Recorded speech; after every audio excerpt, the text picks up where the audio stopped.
I was paying $6,000 to my mother-in-law monthly, but she demanded an extra $5,000 for shopping. I refused, and she hit me hard with a baseball bat. I fell to the floor, injured, while my husband simply watched. I decided to leave the house, determined to seek revenge. The next morning when they woke up, I had a big shocking surprise waiting for them. My greedy mother-in-law demanded an extra $5,000 for shopping.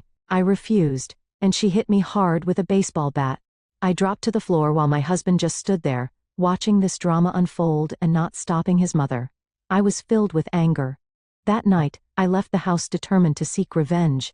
The next morning when they woke up, I had a big shocking surprise waiting for them. My name is Lisa, and I want to share my story.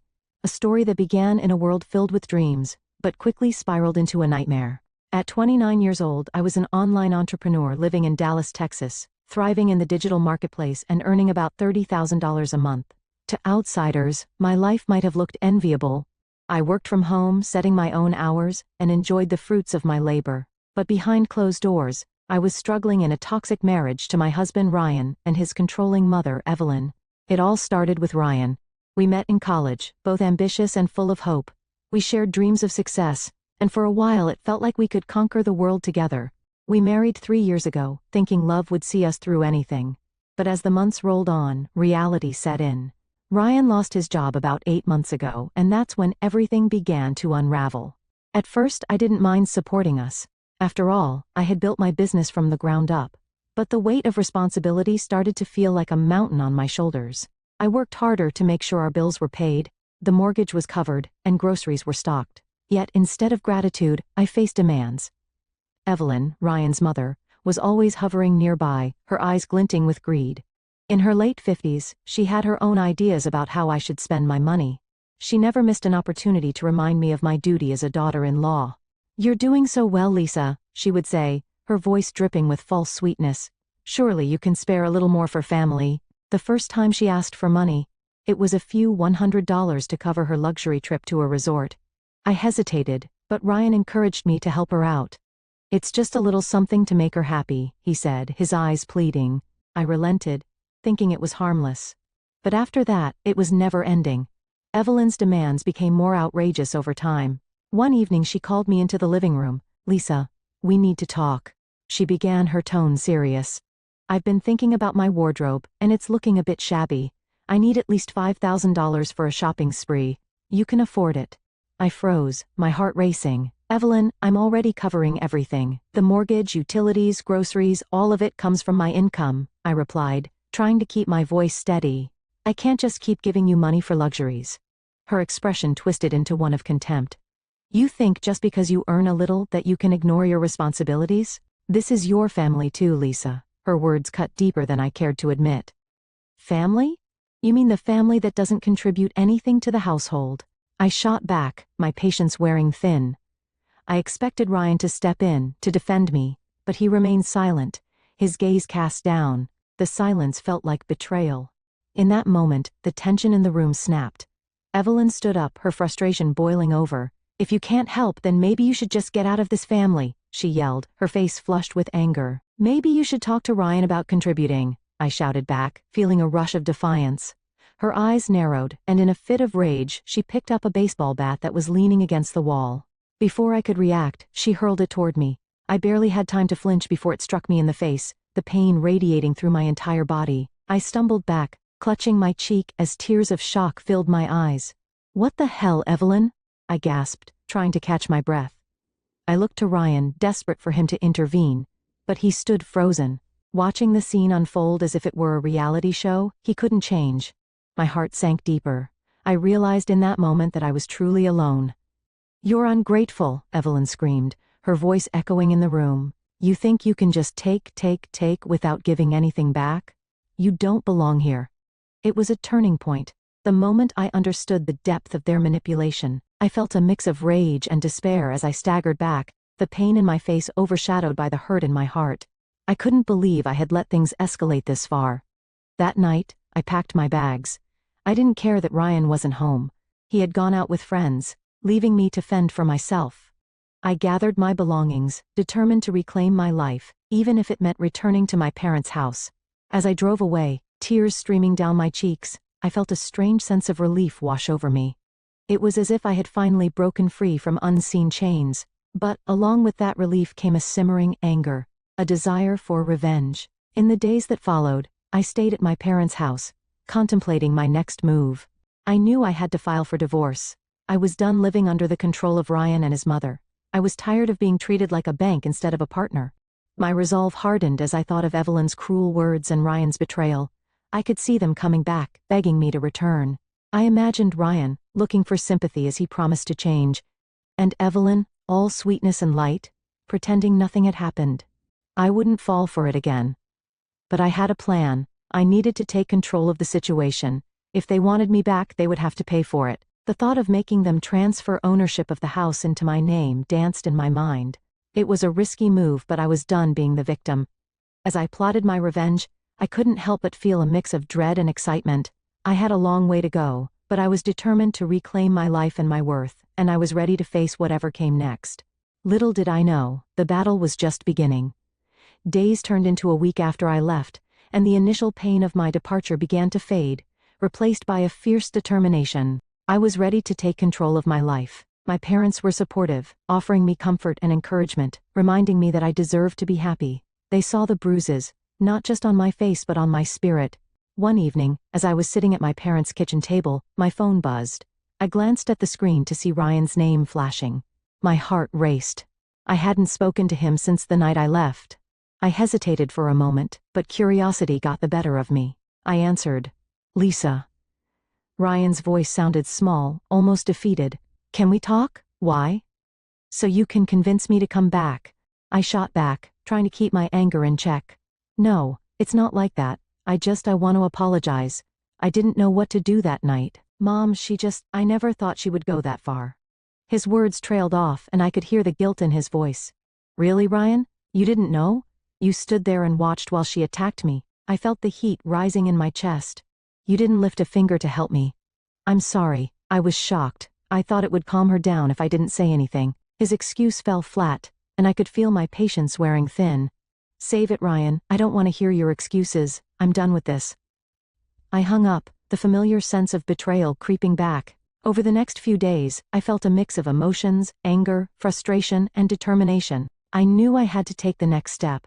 I spoke with a lawyer about filing for divorce, laying out my plans to ensure that I would not be taken advantage of any longer. My lawyer explained the process and advised me to gather financial documents and evidence of my income.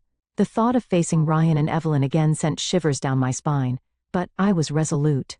That Friday, I received an unexpected visitor. As I was watching television, my mom came into the living room with a concerned expression. "Lisa, someone's at the door for you," she said hesitantly. My heart sank. I knew who it was before I even opened the door. When I did, there stood Ryan and Evelyn, looking uncharacteristically subdued. "Can we come in?" Ryan asked, glancing at Evelyn, who wore a tight-lipped expression. I stepped aside, not because I wanted to, but because my curiosity was piqued.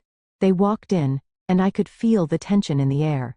"What do you want?" I demanded, trying to keep my voice steady. "Lisa, we're here to talk about what happened," Ryan began. Evelyn chimed in. "I've come to apologize as well. I acted terribly, and I understand that you were hurt. We just want to work this out." Her tone was softer than usual, but I could still detect an undertone of manipulation. "Work what out? You mean continue to take from me?" I crossed my arms, leaning against the doorframe. "We realize now that we were wrong." "I shouldn't have thrown the bat," Evelyn said, forcing a smile. "I was under a lot of stress. But we're family, and family should support each other." "Support? You've done nothing but take and demand. Family doesn't treat each other like this." I felt the anger boiling inside me. "I'm not going back to that life. I'm filing for divorce." Ryan's expression shifted from confusion to panic. "You don't have to do that, Lisa. We can make changes. Just give me a chance." "Changes? Like what? You standing idly by while your mother bullies me?" I shook my head, feeling the weight of my decision solidify. "Please, just hear us out." "We'll do better," Ryan pleaded, desperation in his voice. Evelyn added, "What do you want, Lisa? Just name it, and we can figure something out." I hesitated. There was a part of me that wanted to lash out, but there was another part that was calculating, ready to seize the moment. "If you want me back, you need to transfer the house into my name. That's the only way I'll even consider it." Silence filled the room as they processed my words.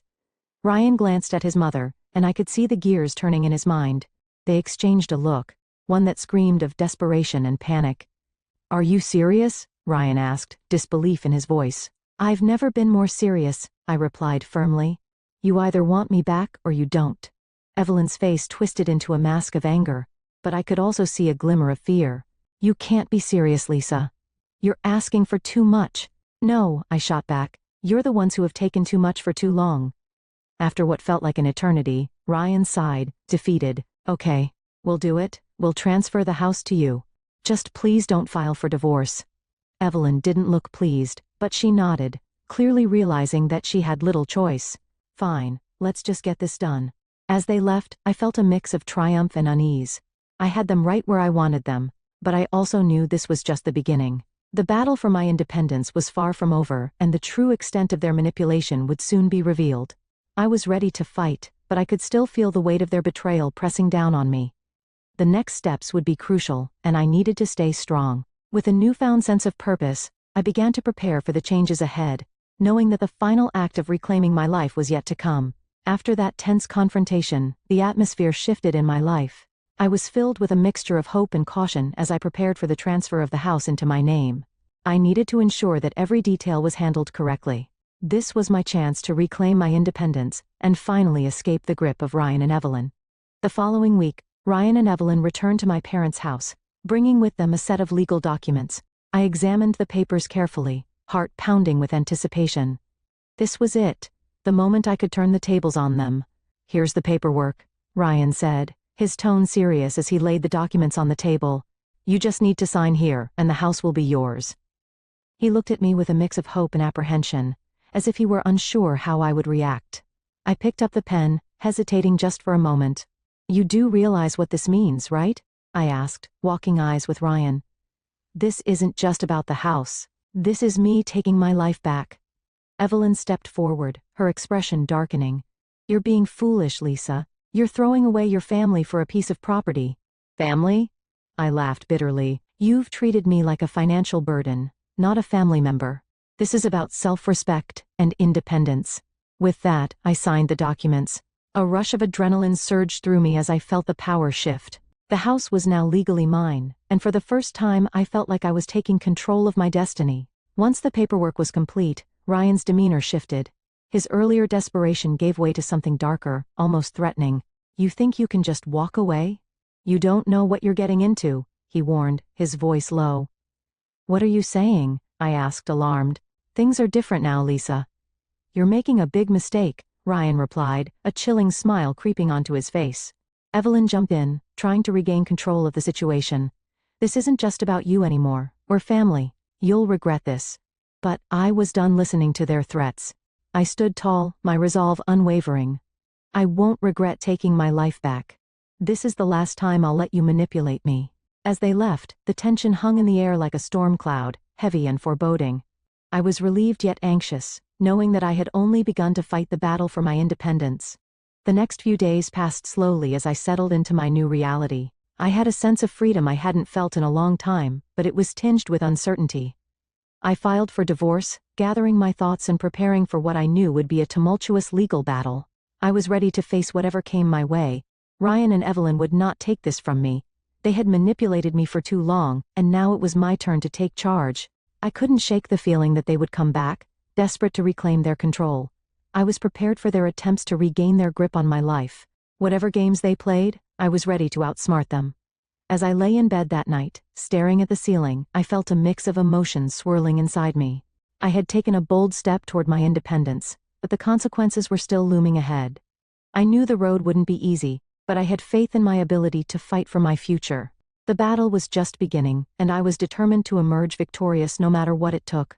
With the house now officially mine and the divorce papers filed, I felt an exhilarating rush of power.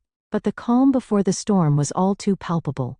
I knew Ryan and Evelyn wouldn't take this lying down. As the days passed, I prepared myself for the inevitable confrontation, mentally rehearsing my lines and reminding myself of my worth. A week later, I received an unexpected phone call. It was Ryan again. I took a deep breath before answering, steeling myself for whatever he had to say. "Lisa, we need to talk," he began, his voice lacking its usual bravado. "I don't think you understand the situation. Enlighten me," I replied, keeping my tone firm. I just think you should reconsider the divorce. This isn't just about the house. It's about our future together," he said, desperation creeping into his voice. "Future? Ryan, you made your choice when you stood by while your mother abused me. There's no going back now," I said, my heart racing. "Evelyn is worried about you. She doesn't want to lose her family," he pleaded. But I could hear the underlying thread in his words. "Family? You mean the family that treats me like a financial source? I'm done with all of that. I'm taking my life back," I asserted, feeling the weight of my words. I ended the call, but the anxiety remained. That evening, I decided to go for a walk to clear my head. As I strolled through the quiet neighborhood, I couldn't shake the feeling that they would strike back. And sure enough, the very next day, they showed up at my parents' house, their faces twisted with anger and desperation. "Lisa," Evelyn shouted as soon as I opened the door. "You can't just do this. You're making a terrible mistake." "Making a mistake?" "I think it's you two who are mistaken if you think I'll go back to that life," I replied, feeling a surge of defiance. Ryan stepped forward, his expression serious. "You don't know the implications of what you're doing. You think you can just walk away from us, from me? You have no idea what we're capable of." His words hung in the air, a chilling reminder of the lengths they would go to retain their control. But I stood my ground, my heart racing. "You underestimate me. I'm not afraid of you anymore." Evelyn's face contorted with rage. "You will regret this, Lisa. You think you've won, but this isn't over." I felt a shiver run down my spine. But I wasn't about to back down. "No, it's over. I refuse to let you manipulate me any longer. I'll fight for my happiness, with or without you." They left, but not without casting their threats. I could feel the darkness surrounding them, and it only fueled my resolve to push forward. I was done being their victim. A few weeks later, the court date for my divorce arrived. My heart raced as I walked into the courtroom, ready to face the final chapter of this painful saga. I had gathered all the evidence I needed: texts, emails, and records of my financial contributions. I was ready to show the judge the truth of my situation. Ryan sat across from me, looking defeated yet dangerous. His mother's presence loomed behind him, a dark cloud that reminded me of the manipulation and control I had endured for far too long. As the proceedings began, I felt a wave of calm wash over me. This was my moment.